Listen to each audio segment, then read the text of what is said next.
AP ఎన్నికల ఫలితాల్లో ఘోర ఓటమితో వైసీపీ అంతర్మదనం మొదలైంది. ఎన్నికల ఫలితాలు వైసీపీకి బిగ్ షాక్ ఇచ్చాయి. దారుణమైన ఓటమితో వైసీపీ పూర్తిగా సైలెంట్ అయిపోయింది. గత ఎన్నికల్లో 151 సీట్లతో గ్రాండ్ విక్టరీ కొట్టిన ఆ పార్టీ నుంచి 11 స్థానాలకు పడిపోయింది. ఎన్నికల్లో అన్యాయం, మోసం జరిగిందన్నారు జగన్. కష్టాలు, పోరాటాలు కొత్తేమీ కాదన్నారు జగన్. వివక్ష లేకుండా, అవినీతి లేకుండా పథకాలు అందించామని, అయినా ఓట్లు ఎక్కడికి పోయాయని అన్నారు. ప్రజల తీర్పును శిరసా వహిస్తామన్న జగన్ ప్రజలకు మంచి చేయటానికి ప్రయత్నిస్తామన్నారు. మరింత సమాచారం మా ప్రతినిధి దుర్గను అడిగి తెలుసుకుందాం. దుర్గా, వైసీపీ ఓటమికి సంబంధించి నేతలు ఎవరన్నా రెస్పాండ్ అయ్యారా? వారి ఓటమికి కారణాలు ఏమని విశ్లేషిస్తున్నారు?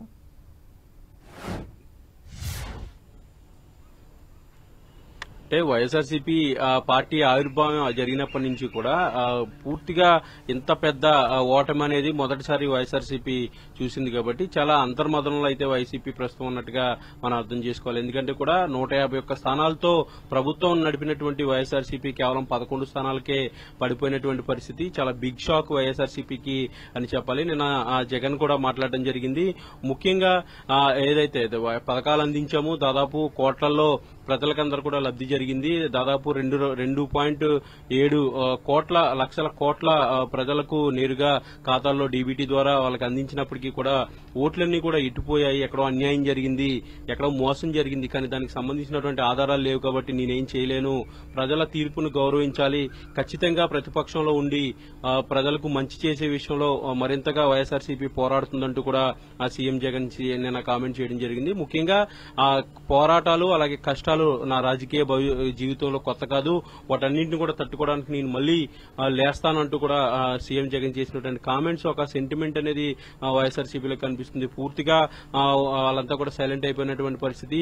దాదాపు 11 స్థానాలంటే గతంలో పనిచేసినటువంటి మంత్రులు గాని, మాజీ మంత్రులు గాని ఎవరూ కూడా గెలవని పరిస్థితి. కేవలం పెద్దిరెడ్డి రామచంద్రారెడ్డి తప్ప మిగిలిన వాళ్ళందరూ కూడా ఓటమి పాలయ్యారు. అది కూడా భారీ మెజారిటీతో టీడీపీ అలాగే జనసేన, బీజేపీ అభ్యర్థులు అక్కడ గెలవడం, కేవలం 4 ఎంపీ స్థానాలకు మాత్రమే పరిమితం కావడం, పూర్తిగా పార్టీలో ఉన్నటువంటి కీలక నేతలు, ఫైర్ బ్రాండ్స్ అందరూ కూడా వరుసగా ఓడిపోయినటువంటి పరిస్థితి. అంతా కూడా సైలెంట్ అయిపోయారు.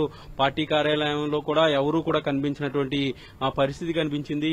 వైఎస్ఆర్సీపీకి చాలా బిగ్ షాక్ అనే చెప్పాలి. ఇక్కడి నుంచి ఏ విధంగా తేరుకోవాలనే దానికి సంబంధించి, ఎందుకు ఓటమి పాలయ్యామనే దానికి సంబంధించి కూడా ఆలోచించలేని పరిస్థితిలో ఓటమి పాలైనటువంటి తర్వాత వైఎస్ఆర్సీపీ ఎలాంటి అంతర్మదనం అయితే కనిపిస్తుందనే చెప్పాలి. ముఖ్యంగా సీఎం జగన్ చేసినటువంటి కామెంట్స్ నిన్న మరింత వైఎస్ఆర్సీపీ చాలా షాక్ గురైందని చెప్పాలి. సీఎం జగన్ చేసినటువంటి కామెంట్స్ కూడా తనకు అన్యాయం జరిగింది, మోసం జరిగింది, కానీ ఆధారాలు లేవు కాబట్టి నేనేం చేయలేనంటూ కూడా సీఎం జగన్ చెప్పినటువంటి నేపథ్యంలో ముఖ్యంగా వైఎస్ఆర్సీపీ నేతలు ఏం చేయబోతున్నారనే దానికి సంబంధించి కూడా ప్రస్తుతం ఎక్కడ కూడా అంతు చెక్కట్లేదు. ఎందుకంటే వాళ్ళంతా కూడా పూర్తిగా సైలెంట్ అయిపోయారు. ఎవరు ఎక్కడున్నారో తెలియని కూడా పరిస్థితి. ఎందుకంటే చాలా దారుణమైనటువంటి ఓటమి, అది కూడా చాలా తక్కువ స్థానాలకు పడిపోవడం. అంటే ప్రతిపక్షంలో ఉన్నప్పటికీ కూడా 40 నుంచి 50 స్థానాలను వస్తే కాస్త గౌరవంగా ఉండేది, కానీ పూర్తిగా 11 స్థానాలకు పడిపోయిందంటే పరిస్థితి ఎంత దారుణంగా ఉంది.